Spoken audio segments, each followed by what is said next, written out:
ನಮಸ್ಕಾರ ವೀಕ್ಷಕರೇ, ಬೆಂಗಳೂರು ದೂರದರ್ಶನ ಕೇಂದ್ರ ಪ್ರಾದೇಶಿಕ ಸುದ್ದಿ ವಿಭಾಗ ಪ್ರಸ್ತುತಪಡಿಸುವ ಚಂದನ ಮಂಥನ ಕಾರ್ಯಕ್ರಮಕ್ಕೆ ತಮಗೆಲ್ಲರಿಗೂ ಮತ್ತೊಮ್ಮೆ ಸ್ವಾಗತ. ಈ ಕಾರ್ಯಕ್ರಮದಲ್ಲಿ ಒಂದು ವಿಷಯವನ್ನು ಇಟ್ಕೊಂಡು ವಿಷಯ ತಜ್ಞರನ್ನು ನಾವು ಇಲ್ಲಿಗೆ ಕರ್ಕೊಂಡು ಬಂದು ಬಹಳ ಆಳವಾಗಿ ಅದರ ಬಗ್ಗೆ ಚರ್ಚೆ ಮಾಡ್ತೇವೆ. ಸೊ ಅದೇ ಚಂದನ ಮಂಥನ. ಇವತ್ತಿನ ಚಂದನ ಮಂಥನದಲ್ಲಿ ನಾವು ಚರ್ಚೆ ಮಾಡ್ತಾ ಇರುವಂತಹ ವಿಚಾರ ಸಾಮಾಜಿಕ ಜಾಲತಾಣ ಜನಾಭಿಪ್ರಾಯದ ಶಕ್ತಿ ಅಂತ. ಸಾಮಾಜಿಕ ಜಾಲತಾಣ ನೀವು ಇರ್ತೀವಿ, ನಾವು ಇರ್ತೀವಿ ಆ ಜಾಲತಾಣದಲ್ಲಿ. ಆದರೆ ಜನಾಭಿಪ್ರಾಯವನ್ನು ರೂಪಿಸುವಲ್ಲಿ ಈ ಸಾಮಾಜಿಕ ಜಾಲತಾಣದ ಪಾತ್ರ ಎಷ್ಟಿದೆ ಅನ್ನೋದ್ರ ಬಗ್ಗೆ ಇವತ್ತಿನ ಕಾರ್ಯಕ್ರಮದಲ್ಲಿ ನಾವು ಚರ್ಚೆ ಮಾಡ್ತೀವಿ. ನನ್ನ ಜೊತೆ ಜಾಯಿನ್ ಆಗ್ತಾ ಇದ್ದಾರೆ ಈ ಚರ್ಚೆಯಲ್ಲಿ ನರೇಂದ್ರ ಮೂರ್ತಿಯವರು. ಇವರು ಸಾಮಾಜಿಕ ಜಾಲತಾಣದ ತಜ್ಞರೂ ಹೌದು, ಜೊತೆಗೆ AI ತಜ್ಞರು ಕೂಡ ಹೌದು. ಸರ್ ನಮಸ್ತೆ, ಕಾರ್ಯಕ್ರಮಕ್ಕೆ ಸ್ವಾಗತ. ಸರ್, ಇತ್ತೀಚಿನ ದಿನಗಳಲ್ಲಿ ನೋಡ್ತಾ ಇರ್ತೀವಿ, ಸಾಮಾಜಿಕ ಜಾಲತಾಣ ಅನ್ನೋದು ಪ್ರತಿಯೊಬ್ಬರೂ ಆಕ್ಸೆಸಿಬಲ್ ಆಗಿದೆ, ಪ್ರತಿಯೊಬ್ಬರಿಗೂ ಇದೆ. ಎಲ್ಲಿ ನಾವು ಮೊದಲೆಲ್ಲ ಮೇನ್ ಸ್ಟ್ರೀಮ್ ಮೀಡಿಯಾ ಅಂತ ಹೇಳ್ತಾ ಇದ್ವೋ ಅದರ ಕೆಲಸವನ್ನು ಸಾಮಾಜಿಕ ಜಾಲತಾಣ ಮಾಡ್ತಾ ಇದೆ. ಜನಾಭಿಪ್ರಾಯವನ್ನು ರೂಪಿಸ್ತಾ ಇದೆ, ಹೌದು. ಅದ್ರ ಜೊತೆಗೆ ಚುನಾವಣೆಯ ಅಭಿಪ್ರಾಯವನ್ನು ಕೂಡ ರೂಪಿಸ್ತಾ ಇದೆ ಅಂತ. ಆ ಫಲಿತಾಂಶವನ್ನು ರೂಪಿಸುವಷ್ಟು ಶಕ್ತಿಯುತವಾಗಿ ಬೆಳೆದಿದೆ. ಚುನಾವಣಾ ಫಲಿತಾಂಶದ ಮೇಲೆ ಈ ಸಾಮಾಜಿಕ ಜಾಲತಾಣದ ಪಾತ್ರ ಏನು, ಅದರ ಪ್ರಭಾವ ಎಷ್ಟು ಅಂತ? ಸರ್ಟನ್ ಎಕ್ಸ್ಟೆಂಟ್ ಸತ್ಯವೂ ಇದೆ ಚುನಾವಣೆಗಳ ಮೇಲೆ ಇದು ಪ್ರಭಾವ ಬೀರ್ತಾ ಇದೆ ಅಂತ. ಆದರೆ ಅದರಲ್ಲೇ it's a double edge sword. ಅಂದರೆ ಯಾವುದೇ ಪ್ರಭಾವದಲ್ಲಿ ಒಂದು ಪಾಸಿಟಿವ್ ಪ್ರಭಾವ ಇರ್ಬೋದು, ಒಂದು ನೆಗೆಟಿವ್ ಪ್ರಭಾವ ಇರ್ಬೋದು. ಈ ಇಂಗ್ಲೀಷಲ್ಲೇ ಒಂದು ಪದ ಹೇಳ್ತಾರೆ, ನೆರೇಟಿವ್ ಅಂತಂದ್ಬಿಟ್ಟು. ಆ ನೆರೇಟಿವು ಸತ್ಯವೂ ಇರ್ಬೋದು, ಸುಳ್ಳು ಕೂಡ ಇರ್ಬೋದು. ಈಗ ಉದಾಹರಣೆಗೆ ರೀಸೆಂಟಾಗೆ 2 ಚುನಾವಣೆ ಮುಗೀತು. ಬಂಗಾಳದಲ್ಲಿ ಒಂದು ಚುನಾವಣೆ ಆಯಿತು. ಅಲ್ಲಿ ಪ್ರಮುಖವಾಗಿ ಈ ನೆರೇಟಿವ್ ಅಂದರೆ ಒಂದು ತಳ್ಳೋ ಗಾಡಿಯವನಿಗೂ ಅರ್ಥವಾಗಬೇಕು. ಸೋಷಿಯಲ್ ಮೀಡಿಯಾ ಅಂದ್ರೇನು, ಸಾಮಾಜಿಕ ಜಾಲತಾಣ ಬರೀ ರೀಲ್ಸ್ ಮಾಡಿ ಹೈಯರ್ ಸ್ಟಾರ್ಟ್ ಆಫ್ ಪೀಪಲ್ ಅವರೊಬ್ಬರಿಗೆ ಅಲ್ಲ, ತಳಮಟ್ಟದ ಜನರಿಗೂ ಕೂಡ ತಟ್ಟಬೇಕು ಅನ್ನೋ ಒಂದು ಇಂಪ್ಯಾಕ್ಟ್ ಇರೋವಂಥದ್ದೇ ರಿಯಲ್ ಇಂಪ್ಯಾಕ್ಟ್. ಅಲ್ಲಿ ಪರಿವರ್ತನ್ ಅಂದರೆ ಕನ್ನಡದಲ್ಲೇ ಪರಿವರ್ತನೆ ಅಂತಾರಲ್ಲ, ಅದು ಭಾಳ ವ್ಯಾಪಕವಾಗಿದಾಯಿತು. ಅಂದರೆ ಅಲ್ಲೇನು ಭಾಳ BJP ತಳಮಟ್ಟದಿಂದ ಭಾಳ ಸ್ಟ್ರಾಂಗ್ ಇತ್ತು ಅಂತಲ್ಲ, ಆ ಜನರ ಮಧ್ಯೆ ಆ ಪರಿವರ್ತನೆಯ ಒಂದು ನೀಡಿತ್ತು ಅನ್ನೋದನ್ನು ಆ ಜನಕ್ಕೊಂದು ಅವ್ರ ಮನಸ್ಸಲ್ಲೂ ಇತ್ತು. ಆ ಪರಿವರ್ತನೆ ಅನ್ನೋದು ಒಂದು ಟ್ರಿಗರ್ ಆಗಿ ಜನರಿಂದಾನೇ ಮೇಲಕ್ಕೆ ಬಂತದ್ದು. And it became sort of like a campaign slogan which eventually led to lot of discourse in the society. ಅದರಿಂದ ಚುನಾವಣೆ ಮೇಲೆ ಇಂಪ್ಯಾಕ್ಟು 100% ಆಯಿತು. ಇದೊಂದು ಉದಾಹರಣೆ. ಇದೇ ಥರ ನೀವು ತಮಿಳ್ನಾಡು ಎಲೆಕ್ಷನ್ ನೋಡೋಣ. ತಮಿಳ್ನಾಡು ಎಲೆಕ್ಷನಲ್ಲಿ ಈಗ ಒಂದು ಬೂತಲ್ಲೇ ಒಬ್ಬರು ಕಾರ್ಯಕರ್ತರು ಇಲ್ಲದೆ ಇರೋಂಥ ಪಾರ್ಟಿ TVK. ಅವ್ರು ಏನು ಅಂಥ ಏನು ದೊಡ್ಡ ಮಟ್ಟದ ಸಂಘಟನಾತ್ಮಕ ಇದಿತ್ತಿರಲಿಲ್ಲ, ಸ್ಟ್ರಕ್ಚರ್ ಇತ್ತಿರಲಿಲ್ಲ, ಅಥವಾ ನಾಯಕತ್ವ ಅನ್ನೋದು ಏನು ಬೇರೆ ಬೇರೆ 100 ಜನ ನಾಯಕರಿದ್ದಾರೆ ಅನ್ನೋದು ಏನಿತ್ತಿರಲಿಲ್ಲ, ಅಥವಾ ಇತಿಹಾಸ ಇತ್ತಿರಲಿಲ್ಲ. ಪ್ಲಸ್ ಅವರು ಕ್ಯಾಂಪೇನಲ್ಲೇ ಒಂದು ಪೇಪರ್ ಅಡ್ವರ್ಟೈಸ್ಮೆಂಟ್ ಕೊಟ್ಟಿಲ್ಲ. ಅವರು ಇಲ್ಲಿವರೆಗೆ ಒಂದು ಪೇಪರ್ ಅಡ್ವರ್ಟೈಸ್ಮೆಂಟ್ ಕೊಟ್ಟಿಲ್ಲ. Entire campaign was digital, entire campaign. So whistle pod ಅನ್ನೋದು ಅವ್ರ ಕ್ಯಾಂಪೇನ್ ಸ್ಲೋಗನ್ ಇತ್ತು. ಅದೇ ರೀತಿ ಅವರಿಗೆ ವಿಸಿಲ್ ಕೂಡ ಒಂದು ಇದು ಬಂತು, ಏನದು ಚಿಹ್ನೆನೂ ಸಿಕ್ತು. ಸೊ ಇದು was such A simple slogan. ಅದ್ರ ಮೇಲೆ ಅವ್ರು ಬೇರೆ ಬೇರೆ ಬೇರೆ ಕ್ಯಾಂಪೇನ್ ಥೀಮ್ಸು ಅದು ಇದು ಸೆಳೆದ್ರು. That is fine. ಆದರೆ ಅದ್ರ ಇಂಪ್ಯಾಕ್ಟ್ ನೋಡಿ, ಎಲ್ಲೂ ಇಲ್ಲದೇ ಇದ್ದ ಒಂದು ಏನಂತಾರೆ ಪಕ್ಷ ಕೂಡ ಏಕದಮ್ಮಾಗಿ ನಿಮಗೆ ಅಧಿಕಾರಕ್ಕೆ ಮುಖ್ಯಮಂತ್ರಿ ಆಗುವಂಥ ಸ್ಥಾನಕ್ಕೆ ಬರುವಂಥ ಇದು ಬಂತು. ಸೊ ಇದು ಕೂಡ ಒಂದು ಏನಂತಾರೆ ಒಂದು ಚುನಾವಣೆ ಆ್ಯಂಗಲಲ್ಲೇ ಒಂದು ತಳಕೆಳಗಾಗುವಂಥದ್ದು ಉದಾಹರಣೆ ನಮಗೆ ತಮಿಳ್ನಾಡಲ್ಲೂ ಕಂಡು ಬಂತು, ಅಥವಾ ಇಲ್ಲಿ ಏನಂತಾರೆ ಪಾಸಿಟಿವ್ ಆಗಿ ನಮಗೆ ಬೆಂಗಾಲಲ್ಲಿ ಕೂಡ ಕಂಡು ಬಂತು. So narrative can be anything. It can be a serious narrative or a real narrative, like ಪರಿವರ್ತನೆ ಬೇಕು, ಯಾಕೆಂದರೆ ಇಲ್ಲಿ 15-20 ವರ್ಷದಿಂದ ಆ್ಯಂಟಿ ಇನ್ಕಂಬನ್ಸಿ ಇತ್ತು, ಒಂದು ಅದು ಕೂಡ ಇರ್ಬೋದು. ನಿಜವಾದ ಬದಲಾವಣೆ ಸಂಬಂಧಪಟ್ಟಂತೂ ಒಂದಿರ್ಬೋದು. ಆರ್ 40% ತಾತ್ಕಾಲಿಕವಾಗಿ ಅಸ್ತ್ರವಾಗಿ ಬಳಸಿದ್ರು ಸರ್ಕಾರ. ಇಷ್ಟೆಲ್ಲ ಆದಾಗ ಸೋಷಿಯಲ್ ಮೀಡಿಯಾ ಪಾಸಿಟಿವ್ ನೆಗೆಟಿವ್ ಅಂತ ಅನ್ಸ್ಬಿಡುತ್ತೆ. ಈಗ ನೀವು ಖಾಲಿ ಪರ್ಸೆಪ್ಷನ್ ಬಿಲ್ಡ್ ಮಾಡೋದಕ್ಕೋಸ್ಕರ ಒಂದು ಸೋಷಿಯಲ್ ಮೀಡಿಯಾ ಕ್ಯಾಂಪೇನ್ ಮಾಡಿದ್ರೆ, ಆ ಕ್ಯಾಂಪೇನಿಂದ ಒಂದು ರಾಜ್ಯದ ಸರ್ಕಾರನೇ ಚೇಂಜ್ ಮಾಡ್ಬೋದು, ಒಂದು ದೇಶದ ಸರ್ಕಾರನೇ ಚೇಂಜ್ ಮಾಡ್ಬೋದು ಅಂತ ಹೇಳಿದ್ರೆ, ಸಾಮಾನ್ಯ ಜನರಿಗೆ ಅದು ಪಾಸಿಟಿವ್ ನೆಗೆಟಿವ್? ಸಾಮಾನ್ಯ ಜನರ ಆ್ಯಂಗಲ್ ಬೇರೆ, ಪೊಲಿಟಿಕಲ್ ನೆರೇಟಿವ್ ಬೇರೆ. ಈಗ ಸಾಮಾನ್ಯ ಜನರು ಎಷ್ಟೋ ಜನಕ್ಕೆ ಮುಂಚೆ, ಈಗ ನೀವು ಟ್ರೈನಲ್ಲಿ ಟ್ರಾವೆಲ್ ಮಾಡಿ, ಉದಾಹರಣೆಗೆ ನೀವು ಟ್ರೈನಲ್ಲಿ ಹೋಗ್ತಾ ಇದ್ದಾಗ ಏನೋ ಒಂದು ಸಮಸ್ಯೆ ಇತ್ತು ಅಂದರೆ ಒಂದು ಟ್ವೀಟ್ ಮಾಡಿ, 100% ದೇ ವಿಲ್ ರೆಸ್ಪಾಂಡ್. ಬರೀ ಟ್ವೀಟಲ್ಲಿ ರೆಸ್ಪಾಂಡ್ ಅಲ್ಲ, ನಿಮಗೆ ಬಂದ್ಬಿಟ್ಟು ನಿಮ್ಮ ಕೋಚಿಗೆ ಬಂದು ಇದಾಗಿದೆ ನೀವು ದಯವಿಟ್ಟು ಬಗೆಹರಿಸಿದೀವಿ ಅಂತ ರಿಪ್ಲೈ ಮಾಡಿ ಅಂತ ಹೇಳ್ಬಿಟ್ಟು ಹೋಗ್ತಾರೆ. ಆ ಲೆವೆಲ್ ಸೀರಿಯಸ್ನೆಸ್ಸು ನಿಮಗೆ ಏನಂತಾರೆ ಸರ್ಕಾರದ ಇಕೋ ಸಿಸ್ಟಮಲ್ಲಿ ಇರ್ಬೋದು ಅಥವಾ any services or even private firms ತೊಗೊಳ್ಳಿ. ಈಗ ಯಾವುದೇ ಒಂದು ಸಂಸ್ಥೆ ನಿಮಗೆ ಲೇಟಾಗಿ ಡೆಲಿವರ್ ಮಾಡಿದ್ರು ಹೋಗಿ ಅವ್ರಿಗೆ ಟ್ವೀಟ್ ಮಾಡ್ಬೋದು, ಇದು ಮಾಡ್ಬೋದು. ಎಷ್ಟೋ ಕಂಪ್ನಿಗಳು ಕೂಡ ನಿಮಗೆ ಆನ್ಲೈನಲ್ಲೇ ಪುವರ್ ಪರ್ಸೆಪ್ಷನಿಂದ ಅವ್ರಿಗೆ ನಾನು ಕಂಪ್ನಿಗಳ ಹೆಸರೇ ಅಲ್ಲಲ್ಲ, ಕೆಲವು ಎಲೆಕ್ಟ್ರಿಕ್ ಕಂಪ್ನಿಗಳು ಭಾಳ they are facing a lot of challenges. Electric scooter company, I don't want to take names here, ಆಯಿತಾ. ಬಟ್ ನಿಮಗೆ ಗೊತ್ತಿದೆ ಎಷ್ಟು ಬ್ಯಾಡ್ ಪಿ ಆರ್ ಆಗಿದೆ ಅವ್ರಿಗೆ. ಎಲ್ಲಿಂದ ಆಗಿರೋದು? Because they delivered a bad product. Okay, ಮುಂಚೆ ಏನಿತ್ತು, ಯಾವುದೋ ಬಂದಿದ್ದು ಸಾಕು ಬಿಡಪ್ಪ ಅಂತ ಅಂದ್ಬಿಟ್ಟು ಇದಿರೋದು. ಸೊ ಸಮಾಜದ ಮಧ್ಯೆನೂ ಇದರಿಂದ 100% ಲಾಭ ಇದೆ. ಪೊಲಿಟಿಕಲ್ ನೆರೇಟಿವ್ಸ್ ಆರ್ ಡಿಫರೆಂಟ್, ಅದೇ ಬೇರೆ. ಸಮಾಜಕ್ಕೆ ಸೋಷಿಯಲ್ ಮೀಡಿಯಾಯಿಂದ 100% it is enabled them to reach out to the top brass, whether it is political ecosystem, government ecosystem, private ecosystem, for their concerns. ಅವರ ಸಮಸ್ಯೆಗಳನ್ನು ಅವ್ರಿಗೆ ಹೇಳಿ ಬಗೆಹರಿಸೋ ಒಂದು ತಂತ್ರ ಇದು. ಈಗ ಜನರ ಅಭಿಪ್ರಾಯವನ್ನು ರೂಪಿಸೋದ್ರಲ್ಲಿ ಸೋಷಿಯಲ್ ಮೀಡಿಯಾದ ಪಾತ್ರ ಇದೆ. ಬಟ್ ಸೋಷಿಯಲ್ ಮೀಡಿಯಾ ಏನು ಹೇಳ್ತಿದೆ ಅದು 100% ಜನರ ಅಭಿಪ್ರಾಯ ಆಗಿರೋದಿಲ್ಲ ಅಂತ. ಸೋಷಿಯಲ್ ಮೀಡಿಯಾ ಏನು ಹೇಳ್ತಾ ಇದೆ ಅನ್ನೋದು ಜನರ ಅಭಿಪ್ರಾಯ ಆಗೋದಿಲ್ಲ ಅನ್ನೋದು ಸ್ಟೇಟ್ಮೆಂಟ್ ಸ್ವಲ್ಪ ರೀಫ್ರೇಮ್ ಮಾಡಬೇಕು. ಅಂದರೆ ಸೋಷಿಯಲ್ ಮೀಡಿಯಾ ನಿಮಗೆ ಜನರ ಅಭಿಪ್ರಾಯವನ್ನು ಕ್ರೋಢೀಕರಣ ಮಾಡಿ ಸಮಗ್ರವಾಗಿ ಆ ಕ್ರೋಢೀಕರಣ ಮಾಡಿರೋ ಅಭಿಪ್ರಾಯವನ್ನು ಇಂಗ್ಲೀಷಲ್ಲಿ ಒಂದು ಪದ ಎಕ್ಸ್ಟ್ರಾಪುಲೇಟ್ ಅಂತಾರೆ. ಕನ್ನಡದಲ್ಲಿ ನನಗೆ ಎಕ್ಸಾಕ್ಟಾಗಿ ಪದ ಅಂದರೆ ಅದನ್ನು ಮಲ್ಟಿಪ್ಲೈಯರ್ ಎಫೆಕ್ಟ್ ಬರುತ್ತದೆ. ಅಂದರೆ ಕ್ರೋಢೀಕರಣ ಮಾಡಿ ಅದನ್ನು ಎಕ್ಸ್ಟ್ರಾಪುಲೇಟ್ ಮಾಡಿ ಬಿಂಬಿಸುವಂಥ ಒಂದು ಶಕ್ತಿ ಸೋಷಿಯಲ್ ಮೀಡಿಯಾಗಿದೆ. ಸೋಷಿಯಲ್ ಮೀಡಿಯಾನಲ್ಲಿ ಹಾಕಿದ್ದೆಲ್ಲ ಓಡ್ಬಿಡುತ್ತೆ ಅಂತಿಲ್ಲ. ಈ ಎಲ್ಲರೂ ಯಾರೋ ಒಬ್ಬರು ಬಂದು ಏನೋ ಸುಳ್ಳು ಹೇಳ್ಬಿಟ್ರು ಅಂದರೆ ಆ ಸುಳ್ಳು ಎಲ್ಲಾವುದು ಸತ್ಯವಾಗೋಗುತ್ತೆ ಅಂತಿಲ್ಲ. ಸೊ ನೀವು ಕೇಳಿದ ಪ್ರಶ್ನೆ ಏನು, ಸೋಷಿಯಲ್ ಮೀಡಿಯಲ್ಲಿ ಬಂದಿದ್ದು ಸತ್ಯವೋ ಸುಳ್ಳೋ, ಜನರ ಅಭಿಪ್ರಾಯನೂ ಅದೇನಾ, ಜನರ ಅಭಿಪ್ರಾಯನೂ ಅದೇನಾ ಅಂತಂದು. ಜನರ ಅಭಿಪ್ರಾಯ ಎರಡೂ ಕಡೆ ಇರ್ಬೋದು. ಈ ಕತ್ಲಾಗೂ ಇರ್ಬೋದು, ಪರಿವರ್ತನೆ ಬೇಕು ಅಂತಲೂ ಇರ್ಬೋದು, ಬೇಡ ಅಂತಲೂ ಇರ್ಬೋದು. ಇದರಲ್ಲೇ ಯಾವುದರಲ್ಲೇ ಅಥವಾ 40% ಆಯಿತು ಅಂತಲೂ ಇರ್ಬೋದು, ಅಥವಾ 40% ಇಲ್ಲ ಅಂತಲೂ ಇರ್ಬೋದು. Or let us take a non political socio context example.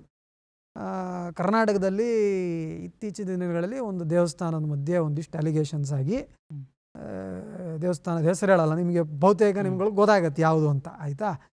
ಅಲ್ಲಿ ಯೂಟ್ಯೂಬರ್ಸು ಅವರು ವ್ಯಾಪಕವಾಗಿ ನಡೀತು. ಪರ ವಿರುದ್ಧ ಎರಡು ಕಡೆನೂ ಇದ್ದರು, ಆಯಿತಾ. ಇವೆಂಚುಲಿ ಅಲ್ಲಿ ತನಿಖೆ ಆಯಿತು, ತನಿಖೆಯಲ್ಲಿ ಏನೂ ಸಿಗಲಿಲ್ಲ, ದಟ್ಸ್ ಅದು ಅದರ ರಿಪೋರ್ಟಿಂಗ್ ಬೇರೆ, ಆಯಿತಾ. ಅದ್ರ ಮುಂಚೆ ಇದ್ದಿದ್ದ ಕಾಂಟೆಕ್ಸ್ಟ್ ಏನಿತ್ತು, ಈ ಕಡೆನೂ ಒಂದು ವರ್ಗ ಇತ್ತು, ಈ ಕಡೆನೂ ವರ್ಗ ಇತ್ತು. ಸತ್ಯ ಹೊರಗೆ ಬಂದಾದ ಮೇಲೆ ಆ ಸತ್ಯದ ಕಡೆ ಯಾರಿದ್ರಲ್ಲ ಆ ಊರು ನಿಮಗೆ ಮೀಡಿಯಾ ಇದರಲ್ಲೂ ಸೋಷಿಯಲ್ ಮೀಡಿಯಾ ಇದರಲ್ಲೂ ಕೂಡ ಮೇಲ್ಗೈತೆ. Because the facts were reported. Okay, so ಅವಾಗಲೂ ಕೂಡ ಕೆಲವರು ನಾನ್ ಫ್ಯಾಕ್ಚುಯಲ್ ಫಿಕ್ಷನ್ನೇ ಹಿಡ್ಕೊಂಡಿದ್ರು. ಯಾಕೆಂದರೆ ಕನ್ಫರ್ಮೇಷನ್ ಬಯಸ್ ಅಂತಾರಲ್ಲ, ಹ್ಯೂಮನ್ ನೇಚರ್ ಹಾಗೇನೆ. ನಾನು ಹೇಳಿದ್ದೆ ಯಾವತ್ತೋ ಪೋಸ್ಟ್ ಮಾಡಿಬಿಟ್ಟಿದ್ದೀನಿ ನಾನು, ಅದೇ ಸರಿ ಅಂತಂದ್ಬಿಟ್ಟು ಅದನ್ನು ಆ ವಿತ್ತಂಡವಾದವನ್ನು ಕಂಟಿನ್ಯೂ ಮಾಡೋದು ಸಹಜ. ಮಾಡೋ ದಿವಸ ಮಾಡ್ತಾರೆ, ಜನ ಸ್ವೀಕಾರ ಮಾಡಲ್ಲ, ಅದನ್ನು ಜನ ತಿರಸ್ಕಾರ ಮಾಡ್ತಾರೆ, ರೆಸ್ಪಾನ್ಸ್ ಕಮೆಂಟ್ಸ್ ಬರುತ್ತೆ, ಸ್ವಲ್ಪ ಅವ್ರಿಗೆ ನೆಗೆಟಿವ್ ಬಂದಾದ್ಮೇಲೆ ನಿಲ್ಲಿಸ್ತಾರೆ ಅವರು. ಸೊ ಇದು ಒಂದು ಈಕ್ವಲೈಸಿಂಗ್ ಎಫೆಕ್ಟ್ ಅಂತಾರಲ್ಲ. ಯಾರೇ ಕೂಡ ಸುಳ್ಳು ಹೇಳಿದ್ರು ಅದಕ್ಕೊಂದಿಷ್ಟು ಏನಂತಾರೆ, there is limited scope for it. ಅದಾದ್ಮೇಲೆ ಸತ್ಯ ಮೇಲೆ ಬಂದೇ ಬರುತ್ತೆ. ಸೋಷಿಯಲ್ ಮೀಡಿಯಾನು ಏನು ಅದರಲ್ಲಿ ಏನು ವಿಭಿನ್ನ ಏನಲ್ಲ. ಈ ಕೊಟ್ಟಿದ್ದ ಉದಾಹರಣೆನೇ ಅದರದ್ದು ಕರೆಕ್ಟ್. ಈಗ ಅದರದ್ದು ಯೂಸೇಜ್ ಹೇಗಾಗ್ತಿದೆ ಅನ್ನೋದು ಲಾರ್ಜರ್ ಪರ್ಸ್ಪೆಕ್ಟಿವ್ ನಾವು ನೋಡ್ತಾ ಹೋಗೋದಾದ್ರೆ, ರೀಸೆಂಟ್ಲಿ ಕಾಕ್ರೋಚ್ ಪಾರ್ಟಿ ಅಂತ ಆಯಿತು. ನಮ್ಮ ಪಕ್ಕದಲ್ಲಿ ನೇಪಾಳ ಅಂತ ಒಂದು ದೇಶ, ಖಾಲಿ ಒಂದು ಜೆನ್ಸಿ ಕಿಡ್ಗಳು ಬಂದು ಈ ಸೋಷಿಯಲ್ ಮೀಡಿಯಾದಿಂದ ರೆವಲ್ಯೂಷನ್ ಆಗಿ ಒಂದು ಸರ್ಕಾರನೇ ಚೇಂಜ್ ಆಯಿತು. ಅದು ಪಾಸಿಟಿವ್ ಆಯಿತು ನೆಗೆಟಿವ್ ಆಯಿತು ಆಮೇಲಿನ ವಿಷಯ. ಆದರೆ ಒಂದು ಸೋಷಿಯಲ್ ಮೀಡಿಯಾ ಅಷ್ಟೊಂದು ಪವರ್ ಇದೆ. ಅಷ್ಟೊಂದು ಪವರ್ ಇರುವಾಗ ಅದನ್ನು ಹೇಗೆ ಬಳಸ್ಕೊಳ್ಬೇಕು ಅನ್ನೋದು ಜನರಿಗೆ ಬಿಟ್ಟಂಥ ವಿಷಯ. ನೀವು ಹೇಳೋದು ನೇಪಾಳದಲ್ಲೇ ಬದಲಾವಣೆ ಆಯಿತು. ನೇಪಾಳದಲ್ಲೇ ಬದಲಾವಣೆ ಆಗಿರ್ಬೋದು, ಅಥವಾ ಶ್ರೀಲಂಕಾದಲ್ಲಿರ್ಬೋದು, ಅಥವಾ ಇದೇ ಥರ similar attempts were done or ಇದು ಅರಬ್ ಸ್ಪ್ರಿಂಗ್ ಅಂತ ಆಗಿತ್ತು. ಅರಬ್ ದೇಶಗಳಲ್ಲೇ ಕೆಲವು ಕಡೆ ಬದಲಾವಣೆನೂ ಆಯಿತು. ಅದು ನಾನು ಹೇಳ್ತಾ ಇರೋದು ಒಂದು 10-12 ವರ್ಷದ ಹಿಂದೆ. ಏನದು ಸೀಸನ್ 1 ಆಫ್ ಸೋಷಿಯಲ್ ಮೀಡಿಯಾ ಅಂದರೆ 11 ವರ್ಷದ ಮುಂಚೆ ಫೇಸ್ಬುಕ್ಕು, ಇನ್ಸ್ಟಾಗ್ರಾಮ್ ಎಲ್ಲ ಇನಿಷಿಯಲಿ ನಿಮಗೆ ವ್ಯಾಪಕವಾಗಿ ಇದಾಗುವ ಸೊ ಇದರಲ್ಲೇ ಅಲ್ಲೊಂದು ಚರ್ನ್ ಆಯಿತು. ಕೆಲವು ಕಡೆ ಬದಲಾವಣೆ ಆಯಿತು, ಕೆಲವು ಕಡೆ ಬದಲಾವಣೆ ಆಗಲಿಲ್ಲ. ಈಗ ನೇಪಾಳದಲ್ಲೇ ಸರ್ಕಾರ ಬದಲಾವಣೆ ಆಯಿತು ಅನ್ನೋದಕ್ಕೆ ಓಕೆ, ಜನ್ಜಿ ಅನ್ನೋರು ಒಂದು ಏನಂತಾರೆ, youths var having A need for change ಅಂತ ಇಟ್ಕೊಳ್ಳೋಣ, ಆಯಿತಾ. ಆ ನೀಡ್ ಫಾರ್ ಅ ಚೇಂಜ್ಗೆ ಒಂದು ವ್ಯಾಪಕವಾಗಿ ಅವರ ದೇಶದ ಒಂದು ಏನಂತಾರೆ ಇಕೋಸಿಸ್ಟಮಲ್ಲಿ ಏನಾಗಿತ್ತು ಅಂತಂದರೆ, there were other challenges, there political challenges there. ನಿಮಗೆ ರೂಲಿಂಗ್ ಪಾರ್ಟಿ ಮತ್ತು ವಿರೋಧ ಪಕ್ಷ ಎಲ್ಲರೂ ಕೂಡ they were having left leaning or communist ideology ಅನ್ನೋರು ಇದ್ದಿದ್ದಲ್ಲಿ. ಸೊ ಅಲ್ಲಿ ದಾಹಕಾರ ಇದ್ದಿದ್ದು ಒಂದು ಬೇರೆ ವ್ಯಾಲ್ಯೂ ಪ್ರಪೋಸಿಷನ್ಗೆ. ಅದನ್ನು ಬೇರೆಯವ್ರು ಯಾರೋ ಬಂದು ಕೊಟ್ಟರು. ಅಲ್ಲಿ ಆಲ್ರೆಡಿ ಒಂದು ಹಳೆ ಪಕ್ಷವೇ ಅದರ ವಿರುದ್ಧವಾಗಿ ಏನೋ ಒಂದು ವ್ಯಾಲ್ಯೂ ಪ್ರಪೋಸಿಷನ್ ಇಟ್ಟಿತ್ತು ಅಂತ ಇಟ್ಕೊಳ್ಳಿ, ಅವರೇ ಬಂದಿರ್ಬೋದಾಗಿತ್ತು, ಅವರು ಸೋಷಿಯಲ್ ಮೀಡಿಯಾ ಉಪಯೋಗಿಸ್ಬೋದಾಗಿತ್ತು. Okay okay. ಸೊ ಆ ರೀತಿ ಏನು ಸೋಷಿಯಲ್ ಮೀಡಿಯಾದಿಂದ ಯಾರೋ ಒಬ್ಬರು ಸೋಷಿಯಲ್ ಮೀಡಿಯಾನ ಬಳಸಿ ಬಂದಿದ್ದಾರೆ ಅವರು. ಒಂದು ಹೊಸ ವ್ಯಾಲ್ಯೂ ಅಲ್ಲಿರೋರೆಲ್ಲ ಯುವಕರು ಬಂದಿರ್ಬೋದು ಹೊಸದಾಗಿ, but there value proposition was different from the existing confirmation. ಅಂದರೆ ಈಗಿನ ವ್ಯವಸ್ಥೆ ಏನಿತ್ತಲ್ಲ, ಅವ್ರಿಗೆ ವಿಭಿನ್ನವಾಗಿ ಒಂದು ವ್ಯವಸ್ಥೆನ ಸೃಷ್ಟಿಸುವಂಥ ಒಂದು ವ್ಯಾಲ್ಯೂ ಪ್ರಪೋಸಿಷನ್ ಕೊಟ್ಟಿದ್ದಕ್ಕೆ ಅದನ್ನು ಬಿಂಬಿಸುವ ಒಂದು ಮೆಕ್ಯಾನಿಸಮ್ ಮಾತ್ರ ಸೋಷಿಯಲ್ ಮೀಡಿಯಾ. ಕೇವಲ ಸೋಷಿಯಲ್ ಮೀಡಿಯಾಲಿ ಇದ್ದಾರೆ ಅಂತ ಹೋಗಿ ಯಾರು ಓಟ್ ಹಾಕಲಿಲ್ಲ. ಅಥವಾ ನಿಮಗೆ TV-ಗೆ ಎಕ್ಸಾಂಪಲ್ ತಗೊಳ್ಳಿ, ಕ್ಲಾಸಿಕ್ ಎಕ್ಸಾಂಪಲ್. ಅಲ್ಲಿ ಯೂತ್ಸ್ ಕೂಡ ಒಂದು ಬದಲಾವಣೆ ಡಿಮ್ಯಾಂಡ್ ಮಾಡ್ತಾರೆ. So they are looking for a change after 50 years. ಇದು ಸರಿಯಾದ ಸಮಯ ಅಂತ ಅಲ್ಲಿ ಯುವಕರಿಗೆ ಅನ್ನಿಸ್ತು. ಅವ್ರು ಹೋಗಿ ಅವ್ರ ಮನೆಗಳಲ್ಲಿ ಜನಕ್ಕೆ, ಯಾಕಂದ್ರೆ ಹಳಬ್ರು ಮನೆಯಲ್ಲೇ ಕನ್ಫರ್ಮಿಸ್ಟ್ ಇರ್ತಾರೆ. ಈ ನೆರೇಟಿವ್ ಡಿಜಿಟಲ್ಲಿಂದ ಒಂದು ಬೇಸ್ ಲೆವೆಲ್ಗೆ ಅವ್ರ ಮನೆಗಳಲ್ಲಿ ಪರಿಗಣಿಸಿ ಆ ಬದಲಾವಣೆ ಆಯಿತು. Social media was again a mechanism. But ಅಲ್ಲಿ ಸ್ಥಿತಿಗತಿ ಏನಂತಾರಲ್ಲ, ಆ ಸ್ಥಿತಿಗತಿಗಳು ಪೂರಕವಾಗಿತ್ತು. ಸೊ ಖಾಲಿ ಸೋಷಿಯಲ್ ಮೀಡಿಯಾದ ಕ್ಯಾಂಪೇನಿಂದ ಒಂದು ಸರ್ಕಾರ ಬದಲಾವಣೆ ಆಗಲಿ ಅಥವಾ ಜನಾಭಿಪ್ರಾಯ ರೂಪಿಸೋದಾಗ್ಲಿ, ಹೊಸ ಜನಾಭಿಪ್ರಾಯ ಬರೋದಾಗ್ಲಿ, ಅದು ಸಾಧ್ಯ ಇಲ್ಲ. ಬಟ್ ಎಕ್ಸಿಸ್ಟಿಂಗ್ ಏನೋ ಒಂದು ಇರುತ್ತೆ, ಅದರ ಜೊತೆಗೆ ಸೋಷಿಯಲ್ ಮೀಡಿಯಾ ಪುಷ್ ಸಿಗುತ್ತೆ, ಅಲ್ಲಿಂದ ಒಂದು ಅಭಿಪ್ರಾಯ ರೂಪಿಸೋದಕ್ಕೆ ಸಾಧ್ಯ ಆಗುತ್ತೆ ಅಂತ ಹೇಳ್ತಿದ್ದೀವಿ. ಹೌದು. ಈ ಉದಾಹರಣೆಗೆ ನೀವು ಕಾಕ್ರೋಚ್ ಜನತಾ ಪಾರ್ಟಿ ಅಂತ ಹೇಳಿದ್ರಿ. ಈಗ ಕಾಕ್ರೋಚ್ ಜನತಾ ಪಾರ್ಟಿ ಕೆಲವು ಅವರು ಏನಂತಾರೆ ಹಾಕಿರೋ ಮಾನದಂಡಗಳಿದೆಯಲ್ಲ, ಈಗ ಉದಾಹರಣೆಗೆ ಒಂದು 5-6 ಪಾಯಿಂಟ್ಗಳಿದೆ. ಒಂದು ಮಹಿಳಾ ಮೀಸಲಾತಿ 50%ಗೆ ಏರಿಸಬೇಕು ಅಂತ. ಇದು ಪ್ರಮುಖವಾಗಿ ಒಂದು 5 ಪಾಯಿಂಟ್ ಇದೆ. ಬಟ್ ಇದರಲ್ಲಿ ಒಂದು ಪಾಯಿಂಟ್ ಬಗ್ಗೆ ನಾವು ಒಂದು ಸ್ವಲ್ಪ ವಿಶ್ಲೇಷಣೆ ಮಾಡಿದ್ರೆ, ಈಗ 50% ಮಾಡಬೇಕು ಅನ್ನೋದು ಕೆಲವು ಪಕ್ಷಗಳು ಕಾಕ್ರೋಚ್ ಜನತಾ ಪಾರ್ಟಿಗೆ ಹಿಂದಿನಿಂದ ಅವರು ಏನಂತಾರೆ ಸಮರ್ಥನೆನೋ, ಇದರಿಂದ ಏನೋ ಒಂದು ಡಿಸ್ಟರ್ಬೆನ್ಸ್ ಆಗುತ್ತೆ ಅನ್ನೋದು ಮೇ ಬಿ ಅವ್ರಿಗೆ ಪೊಲಿಟಿಕಲ್ ಲಾಭ ಸಿಗ್ಬೋದು ಅಂತ ಮಾಡಿದ್ದಾರೆ ಅಂತ ಅಂದ್ಕೊಳ್ಳಲ್ಲ. ಈಗ 50% ಮಹಿಳಾ ಮೀಸಲಾತಿನ 1 ತಿಂಗಳು ಮುಂಚೆ ಅವರೇ ಅದೇ ಪಾರ್ಟಿಗಳು ವಿರೋಧ ಮಾಡಿ ಬೀಳಿಸಿದ್ರು. ಈಗ ಇದನ್ನು ಸಪೋರ್ಟ್ ಮಾಡ್ತಾ ಇದ್ದಾರೆ ಅಂದರೆ ಈ ಡಬಲ್ ಸ್ಟ್ಯಾಂಡರ್ಡ್ಸ್ನ ಜನ ಪರಿಗಣಿಸ್ತಾರಲ್ಲ. ಸೊ ಒಂದು ಆ ಕಾಂಪ್ಲಿಕೇಶನ್ ಇದೆ. ಎರಡನೇದು, ಇವರೆಲ್ಲ ಈ ಹುಡುಗರೆಲ್ಲ ವಿದೇಶದಲ್ಲಿದ್ದರು ಆ್ಯಂಡ್ ದೇವರ್ ಅಲೈನ್ಡ್ ವಿತ್ ಸರ್ಟನ್ ಏನಂತಾರೆ ಆಮ್ ಆದ್ಮಿ ಪಾರ್ಟಿ ಜೊತೆಗೆ ಗುರುತಿಸ್ಕೊಂಡಿದ್ರು ಅಂತ ಆಲ್ರೆಡಿ ಹೊರಗೂ ಬಂದಿದೆ. ಬೀದಿ ಹೋರಾಟದಲ್ಲಿ ಕೂತಾದ ಮೇಲೆ ಅದನ್ನ ಇವರು ಸತತವಾಗಿ ಕ್ಯಾರಿ ಮಾಡ್ತು ಅಂದರೆ then there could be some ಏನಂತಾರೆ ಗ್ಯಾಸ್ ಟು ದಿಸ್ ಟೀಮ್, ಅಂದರೆ ಆಗ್ಬೋದೇನೋ ಇದು. ಅದೇ ಥರ ಈ ಕಾಕ್ರೋಚ್ ಜನತಾ ಪಾರ್ಟಿ ಸಸ್ಟೈನ್ ಮಾಡದೆ ಹೋದರೆ will not have any steam. But ಈ ಇನ್ಫ್ಲುಯೆನ್ಸರ್ಸು ಅಥವಾ ಏನು ಸೋಷಿಯಲ್ ಮೀಡಿಯಾದಲ್ಲಿ ಕಾಂಟೆಂಟ್ಗಳನ್ನು ಹಾಕ್ತಾರೋ ಅವರು ಮಾಡೋವಂಥ ಮಾಸ್ ಆ ಜನಾಭಿಪ್ರಾಯದ ಸೃಷ್ಟಿ ಇದೆಯಲ್ಲ, ಅದು ಸತ್ಯನೋ ಸುಳ್ಳು ನೀವು ಹೇಳ್ದಂಗೆ ಒಂದಷ್ಟು ಇನ್ಸ್ಟಿಟ್ಯೂಷನ್ಗಳ ಮೇಲೆ ಈ ಹಿಂದೆ ಆಗಿದ್ದಾಗ್ಬೋದು, ಅದಾದಮೇಲೆ ಆಫ್ಟರ್ ಎಫೆಕ್ಟ್ ಏನಾಯಿತು ಅದೆಲ್ಲ ನೋಡಿದ್ದೀವಿ. ಬಟ್ ಅಲ್ಲಿವರೆಗಾದರೂ ಅವರು ಜನಾಭಿಪ್ರಾಯ ರೂಪಿಸೋದ್ರಲ್ಲಿ ಸಕ್ಸೀಡ್ ಆಗ್ತಾರಲ್ಲ. ಈ ಕಾಕ್ರೋಚ್ ಅಂತ ನೀವು ಹೇಳಿದ್ರೆ ಅದ್ರ ಹಿಂದೆ ಏನೆಲ್ಲ ಬೇರೆ ಬೇರೆ ಅಜೆಂಡಗಳು ಇರ್ಬೋದು ಗೊತ್ತಿಲ್ಲ, ಬಟ್ ಅದು ಪಡೆದಂಥ ಜನಾಭಿಪ್ರಾಯ ಜೊತೆಗೆ ಅದು ಪಡೆದಂಥ ಪಾಪ್ಯುಲಾರಿಟಿ ಅದೇನು ಕಡಿಮೆ ಇರಲಿಲ್ಲ. ಈ ಪಾಪ್ಯುಲಾರಿಟಿನಲ್ಲಿ ಬೇರೆ ಡಿಫ್ರೆಂಟ್ ಟೈಪ್ಸ್ ಆಫ್ ಪಾಪ್ಯುಲಾರಿಟಿ. ಒಂದು ಅಟ್ಮೋಸ್ಟ್ ಮಾಸ್ ಪಾಪ್ಯುಲಾರಿಟಿ. ಓಕೆ, ಈಗ ನಮ್ಮ ಭಾರತದ ಸೋಷಿಯಲ್ ಮೀಡಿಯಾ ನಾವು ಗಮನಿಸಿದ್ರೆ ಬಹುತೇಕ ಜನ ಮಾಸ್ ಜನ ನಿಮಗೆ ಇನ್ಸ್ಟಾಗ್ರಾಮಲ್ಲೇ ಅಥವಾ ಟ್ವಿಟರಲ್ಲಿ ಇಲ್ಲ. ನಿಮಗೆ ಟ್ವಿಟರಲ್ಲಿರೋ ಆಡಿಯನ್ಸು ಒಂದು ಸೆಲೆಕ್ಟ್ ನ್ಯೂಸ್ ಬಗ್ಗೆ ಒಂದು ಹಠ ಮತ್ತು ಚಟ ಅಂತಂತಾರಲ್ಲ, ಅಂಥವರೇ ಜಾಸ್ತಿ ಇರೋದು. ಸ್ವಲ್ಪ ಮಾಧ್ಯಮನ ತುಂಬ ಹತ್ತಿರದಿಂದ ಗಮನಿಸ್ತಾ ಇರೋರು. ಸೊ ಅಲ್ಲಿಂದ ನ್ಯೂಸ್ ಫ್ಲೋ ಆಗ್ಬೋದು ಕೆಳಕ್ಕೆ, ಆದರೆ ಮಾಸ್ ಜನ ಅನುಕೂಲ ಇಲ್ಲ. ಆಯಿತಾ. Coming to Instagram, that is where CJP was very popular. Okay, ಇನ್ಸ್ಟಾಗ್ರಾಮಲ್ಲೇ ನಿಮಗೆ ಈಗಲೂ ಕೂಡ ಒಂದು ಯೂತ್ಸ್ ಇದ್ದಾರೆ. ಯೂತ್ಸ್ನಲ್ಲೂ ನಿಮಗೆ ಜಾಸ್ತಿ ಜನ ಯಾವ ಥರ ಅಂತಂದರೆ ಸ್ವಲ್ಪ ಅಪ್ವರ್ಡ್ಲಿ ಮೂವಿಂಗ್ ಅಂತಾರಲ್ಲ, ಅಂದರೆ ನಾನು ಆರ್ಥಿಕ ಪರಿಸ್ಥಿತಿ ಅಂತ ಪರಿಗಣಿಸ್ತಿಲ್ಲ. ಅಪ್ವರ್ಡ್ಲಿ ಮೊಬೈಲ್ ಅಂದರೆ ಸ್ವಲ್ಪ ರೀಲ್ಸು ಈ ರೀತಿ ಮಾಡುವಂಥವ್ರು, ಅಥವಾ ಸ್ವಲ್ಪ ಸೆಮಿ ಅರ್ಬನ್ನಿಂದ ಮೇಲೆ, ಆಯಿತಾ. ಅರ್ಬನ್ ಆ್ಯಂಡ್ ಸೆಮಿ ಅರ್ಬನ್, ನಿಮಗೆ ಪಕ್ಕ ರೂರಲ್ ಇದರಲ್ಲೆಲ್ಲ ನಿಮಗೆ it has got limited fly. ನಿಮಗೆ ಯಾವುದೇ ರೀತಿ ಒಂದು ಡಾಬಾಗೆ ಹೋಗಿ ಒಬ್ಬ ಡ್ರೈವರು ಇವರು ಕೂತಿರ್ತಾರೆ, ಲಾರಿಯಿಂದ ಅವರು ಕ್ಲೀನರ್ಸು ಅವ್ರದ್ದೆಲ್ಲ ಇವರೆಲ್ಲ ಏನು ಯೂಟ್ಯೂಬ್ ನೋಡ್ತಾ ಇರ್ತಾರೆ. ಯೂಟ್ಯೂಬಲ್ಲಿ there is zero traction for this cockroach. ಹೋಗಿ ಕೇಳಿರಿ, ಕಾಕ್ರೋಚು ಜನತಾ ಪಾರ್ಟಿ ಅಂದರೆ ಏನು ಕಾಕ್ರೋಚು ಅಂತ ಅಂತಾರೆ ಅವರು. ಓಕೆ, ಸೊ ಇಲ್ಲಿ ಇದು ಕ್ಲಿಕ್ ಆಗಿರೋದು ಎಲ್ಲಿ ಅಂದರೆ in a certain strata of people who are slightly more urban type of ಆಡಿಯನ್ಸಲ್ಲಿ ಇದು ವರ್ಕ್ ಅದು ಓಡಿದೆ ಅಲ್ಲಿ. ಫಾರ್ ಇಟ್ಸ್ ಓನ್, ಅದು ಇಂಗ್ಲೀಷಲ್ಲಿ ಕ್ರಿಯೇಟ್ ಆಗಿದ್ದು, ಅಲ್ಲಿ ಯಾರೋ ನ್ಯಾಯಾಧೀಶರು ಇಂಗ್ಲೀಷಲ್ಲೇ ಹೇಳಿದ್ದು, ಅದು ಭಾವನಾತ್ಮಕವಾಗಿ ಅದ್ರ ಟ್ರಿಗರ್ ಆಗೋದು ಆ ಭಾಷೆಯಲ್ಲೇ ಕೇಳಿದ್ರೆ ಅಲ್ವಾ, ಅವ್ರಿಗೂ ಇಂಗ್ಲೀಷ್ ಅರ್ಥ ಆಗಬೇಕು. ಆಮೇಲೆ ಇದ್ರ ಮೇಲೆ ಕಂಟೆಂಟ್ ಸೆಣದಿ ಆ ಸ್ಟ್ರಾಟ್ ಆಫ್ ಪೀಪಲ್ಗೆ ನೋ ಡೌಟ್ ಅವ್ರಿಗೊಂದಿಷ್ಟು ಆ್ಯಂಗ್ಸ್ಟ್ ಇದೆ. ಅಗೇನ್ ಬರೀ ಸೋಷಿಯಲ್ ಮೀಡಿಯಾ ಒಂದೇ ಅಲ್ಲ, ಇದು ಆ್ಯಂಗ್ಸ್ಟ್ ಏನಕ್ಕೆ ಹಲವಾರು ಕಾರಣಗಳಿದೆ. AI ಬಂದಿದೆ, AI ಬಂದಿದ್ರಿಂದ there will be another 2-3 years question marks on the types of jobs which will get created. ಈಗ 15-20 ವರ್ಷದಿಂದ ಉದ್ಯೋಗಗಳೇನು ವೆರಿ ಕ್ಲಿಯರ್ ಇತ್ತು, ಇದು ಮುಗಿಸಿದ್ರೆ ಈ ಕಂಪ್ನಿ ಹಿಂಗೋಗಿ ಮಾಡ್ಬೋದು ಅಂತ. ಈಗ 2-3 ವರ್ಷಗಳ ಪ್ರಶ್ನೆಗಳಿರುತ್ತೆ.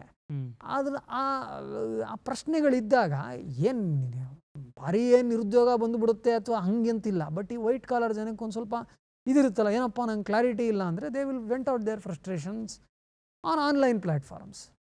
ದೇ ಗೇವ್ ಒಂದು ಆಹಾರಕ್ಕೊಂದು ಕರೆಕ್ಟಾಗಿ ಒಂದು ಮೆಕ್ಯಾನಿಸಮ್ ರೆಡಿ ಮಾಡಿದ್ರು. ಆ ಮೆಕ್ಯಾನಿಸಮ್ ರೆಡಿ ಆಗಿದ್ದಕ್ಕೆ ಜನರಲ್ಲೂ ಆ ಫ್ರಸ್ಟ್ರೇಷನ್ ಇದ್ದಿದ್ದು ರಿಲೇಟೆಡ್ ಟು ಸರ್ಟನ್ ಆಸ್ಪೆಕ್ಟ್ಸ್ ಇತ್ತು. ಅದು ಇದು ಕಾಂಬಿನೇಷನ್ ಆಯಿತು. ಅದಕ್ಕೆ ಜೊತೆಗೆ ಸ್ವಲ್ಪ ಉಪ್ಪು ಏನದು ಖಾರ ಎಲ್ಲ ಹಾಕಿ ಸ್ವಲ್ಪ ಬೇರೆ ಹಿಂಗೆ ನಮ್ಮ ರಾಜ್ಯದಲ್ಲೂ ಕೆಲವು ಪಾರ್ಟಿಗಳು ಅವ್ರನ್ನ ವೇದಿಕೆ ಹಚ್ಚಿಸಿ ಶರ್ಟ್ ಗೇಟ್ ಎಲ್ಲ ಪ್ರಿಂಟ್ ಮಾಡಿ ಹಚ್ಚಿದ್ರು. It had media attraction, everything to con. ಈ ಕೆಲವು ಸೋಷಿಯಲ್ ಮೀಡಿಯಾ ಪ್ಲ್ಯಾಟ್ಫಾರ್ಮ್ಗಳೇನಿದ್ದಾವೆ, ಇದು ಜನಾಭಿಪ್ರಾಯ ರೂಪಿಸೋದು ಒಂದು ಕಡೆ, ಇನ್ನೊಂದು ಕಡೆ ಇಡೀ ದೇಶದ ವಿರುದ್ಧ ಪಿತೂರಿ ಮಾಡುತ್ತೆ. ಒಂದು ಟೂಲ್ ಕಿಟ್ ಥರ ವರ್ಕ್ ಮಾಡುತ್ತೆ. ಅದು ಯಾವುದೋ ಒಂದು ದೇಶದಿಂದ ಒರಿಜಿನ್ ಆಗಿರುತ್ತೆ. ಮಧ್ಯದಲ್ಲಿ ಏನು ಬಂತು ಅಂತ ಹೇಳಿದ್ರೆ ನಮ್ಮ ದೇಶದ್ದೇ ಕೆಲವೊಂದು ಪ್ಲ್ಯಾಟ್ಫಾರ್ಮ್ಗಳನ್ನು ನೀವು ಯೂಸ್ ಮಾಡಿ ಅಂತಲೂ ಹೇಳಿದ್ರು. ಬೇರೆ ಬೇರೆ ದೇಶಗಳಲ್ಲಿ ಏನು ಅಲ್ಲಿ ರೆಜಿಮ್ ಚೇಂಜ್ ಆಯಿತು, ಸರ್ಕಾರಗಳು ಚೇಂಜ್ ಆಯಿತು, ಅದಕ್ಕೆ ಸೋಷಿಯಲ್ ಮೀಡಿಯಾನೂ ಕಾರಣ. ಸೋಷಿಯಲ್ ಮೀಡಿಯಾದ ಹಿಂದೆ ಇದ್ದ ಆ ಒರಿಜಿನಲ್ ದೇಶ ಇದೆಯಲ್ಲ ಅದು ಕಾರಣ ಅಂತಲೂ ಹೇಳ್ತಾ ಇದ್ರು. ಅದು ಹೌದಾ? ಹಾಗೆ ವರ್ಕ್ ಆಗುತ್ತಾ? ಡೀಪ್ ಸ್ಟೇಟ್ ಇಂಟರ್ವೆನ್ಷನ್ ನಡೆಯಲ್ಲ ಅಂತ ಹೇಳ್ತಾ ಇಲ್ಲ. Deep state intervention basically US deep state has got lot of media power house ಅವರಲ್ಲಿ ಇದೆ. ಅದು ಅಪ್ಫ್ರಂಟಾಗಿ ಹೇಳ್ಬೇಕು. ಅದರಲ್ಲಿ ಏನು ನಾನು ದೊಡ್ಡಣ್ಣ ಅನ್ನೋದನ್ನು, ಒಂದು ಸಾಫ್ಟ್ ಪವರ್ ಅನ್ನೋದನ್ನು ಅವರು ಪ್ಲಾಂಟ್ ಮಾಡ್ತಾರೆ. ಅದು ಬರೀ ನಿಮಗೆ ಈ ಕಾಲನೈಸೇಷನ್ ಮೈಂಡ್ಸೆಟ್ಟು ನಮ್ಮ ಭಾರತೀಯರಲ್ಲೇ ಬ್ರಿಟಿಷರು ಬಿಟ್ಟು ಹೋಗಿದ್ದಾರೆ. ಇದು ಈಗ ನಾನು ಕೂಡ ಬೆಂಗಳೂರಲ್ಲಿ ಬೆಳೆದಿದ್ದೀನಿ, ಅರ್ಧಂಬರ್ಧ ನನ್ನ ಕನ್ನಡದಲ್ಲೂ ಕೂಡ 1-2 ಇಂಗ್ಲೀಷ್ ಪದ ಬಂದೇ ಬರುತ್ತೆ. ಇದು ಈ ಕಾಲನೈಸೇಷನ್ನಿನ ಒಂದೇನಂತಾರೆ ಪೂರಕವಾದ ಒಂದು ಔಟ್ಫ್ಲೋ ಇದು.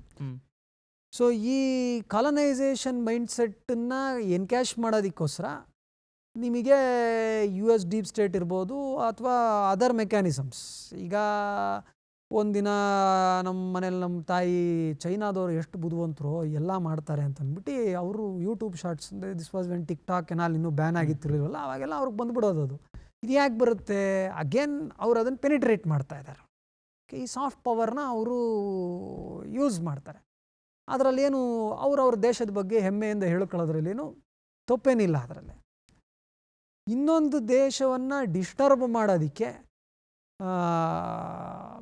ಈ ಏನಂತಾರೆ planting or feeding of use and mechanisms ಕೂಡ ನಡೆಯುತ್ತೆ.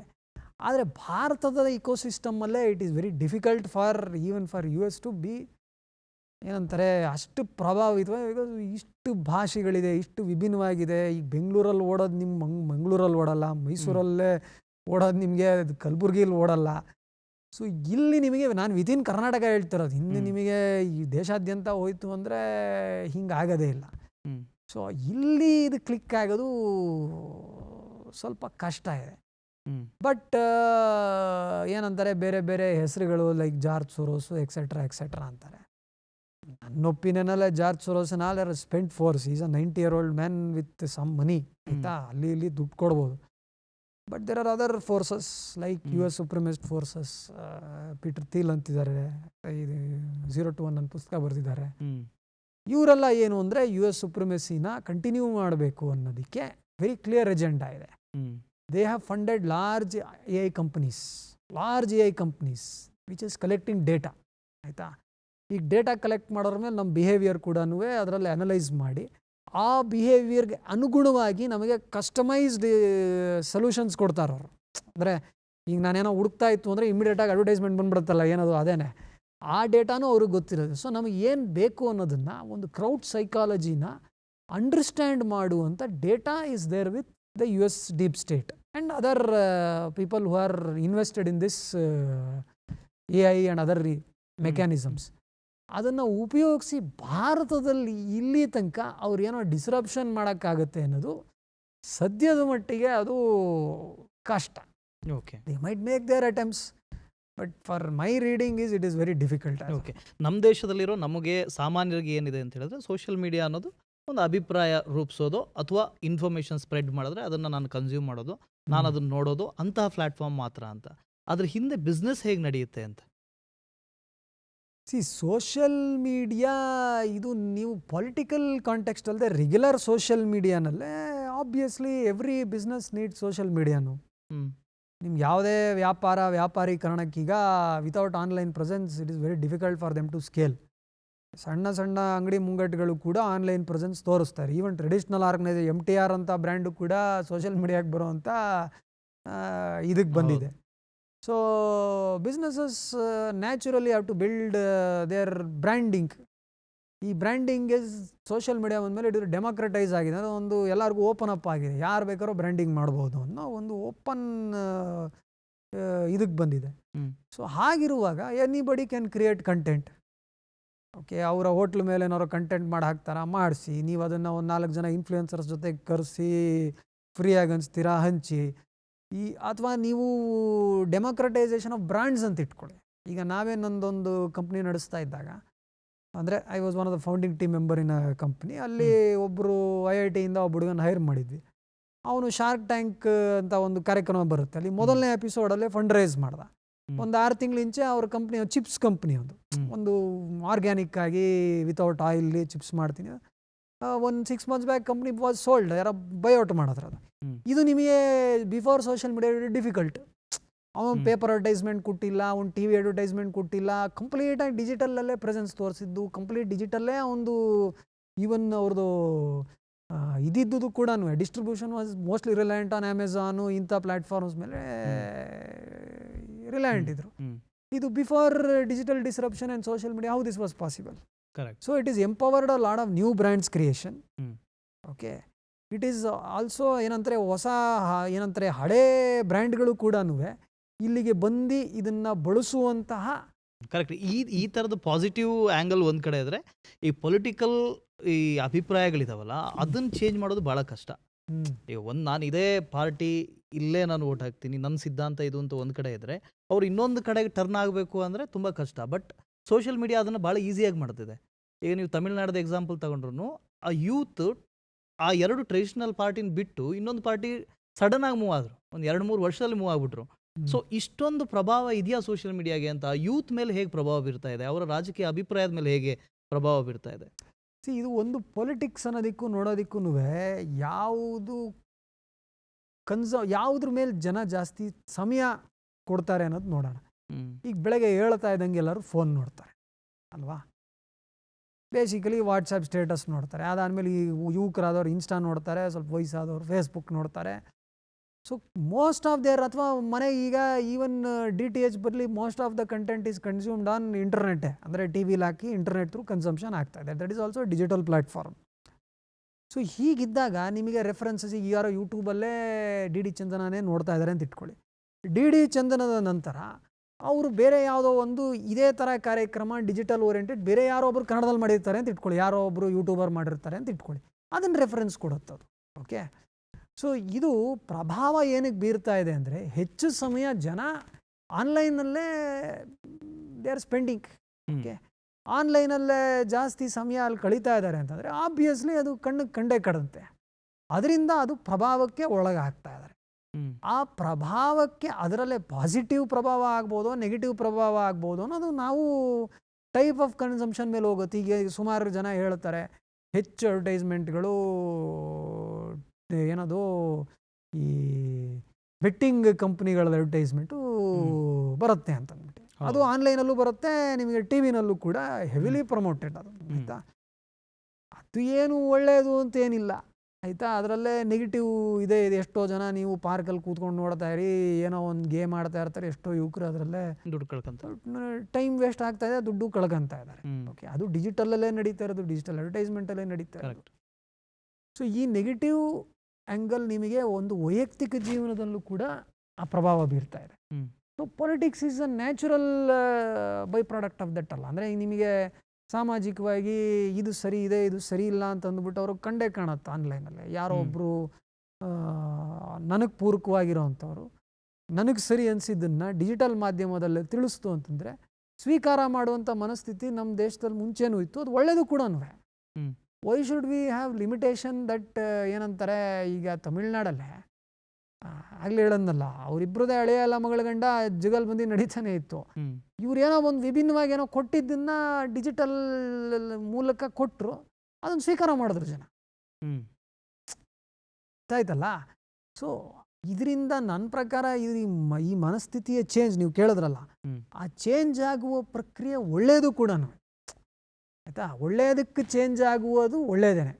ಕೆಟ್ಟದಕ್ಕೆ ಅಂದರೆ ಈಗ ಫಾರ್ ಎಕ್ಸಾಂಪಲ್ ಬರೀ ಯಾರೋ ಸುಳ್ಳು ಸುದ್ದಿ ಕೊಟ್ಟು ಭಾರತ ಇನ್ನೇನು ಈಗ ನೀವೇ ಕಾಕ್ರೋಚ್ ಜನತಾ ಪಾರ್ಟಿ ಅಂತಾರೆ, ಅದ್ರ ಬಗ್ಗೆ ನೀವು ಒಂದು ಸುಮ್ಮನೆ ಇದು ಮಾಡಿದ್ರೆ ನಿಮಗೆ ಅಲ್ ಜಜೀರಾ, ಫ್ರೆಂಡ್ಸ್ 24, ಟರ್ಕಿಶ್ ಯಾವುದೋ TRT ಚಾನಲು ಯಾರ್ಯಾರು ನಮ್ಮ ವಿರುದ್ಧವಾಗಿದ್ದಾರಲ್ಲ, ಅಂದರೆ ಇಂಡಿಯನ್ ಕಾಂಟೆಕ್ಸ್ಚುವಲ್ ಇದ್ರ ಮೇಲೆ ವಿರುದ್ಧವಾಗಿದ್ದಾರಲ್ಲ, ಅವರು ಪೋಸ್ಟ್ ಮಾಡಿದ್ದಾರೆ, ಅದನ್ನು ವ್ಯಾಪಕವಾಗಿ ಓಡಿಸಿದ್ದಾರೆ. ಆದರೆ ಅದೇನು ಆ ಮಟ್ಟದ ಕನ್ಸಂಪ್ಷನ್ ಆಗಿಲ್ಲ.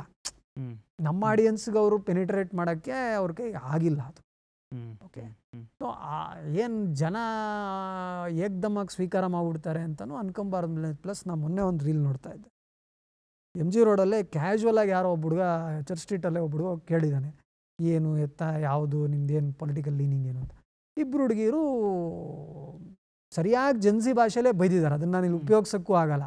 XYZ ನಿಮ್ಮ ಬುದ್ಧಿ ಇಲ್ಲ, ನಿಮಗೆಲ್ಲ ಅವನು ಯಾವನೋ ಅಲ್ಲಿದ್ದಾನೆ, ನಿಮ್ಗೆ ಗೊತ್ತೇ ಇಲ್ಲ ಇವನು ಯಾರು ಅಂತಂದ್ಬಿಟ್ಟು, ಆದರೂ ನೀವು ಇವನಿಗೆ ಇದಕ್ಕೆಲ್ಲ ಟ್ರ್ಯಾಪ್ ಆಗ್ತಾ ಇದ್ದೀರಲ್ಲ ಅಂತಂದ್ಬಿಟ್ಟು ಆ ಭಾಷೆಯಲ್ಲೇ ಹೇಳಿದ್ದಾರೆ. ಇದೇನು ನ್ಯಾಚುರಲ್ಲಾಗಿ ಆಗಿರೋದು, ಯಾರೋ ಪ್ಲಾಂಟ್ ಮಾಡಿ ಏನೋ ಕೇಳಿರೋದಲ್ಲ, ಸುಮ್ಮನೆ ರೋಡಲ್ಲಿ ಹೋಗ್ತಾ ಇರೋ ಮಾತಾಡಿರೋದು.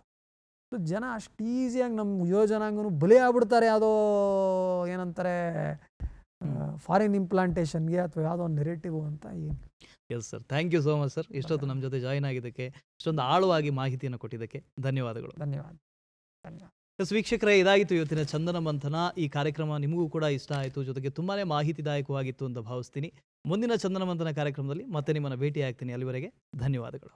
ನಮ್ಮ ಚಂದನ ಮಂಥನ ಕಾರ್ಯಕ್ರಮವನ್ನು ನೀವು DD ಚಂದನ ನ್ಯೂಸ್ ಯೂಟ್ಯೂಬ್, ಇನ್ಸ್ಟಾಗ್ರಾಮ್, ಫೇಸ್ಬುಕ್ ಹಾಗೆ X ಖಾತೆಯಲ್ಲೂ ಕೂಡ ವೀಕ್ಷಿಸಬಹುದು.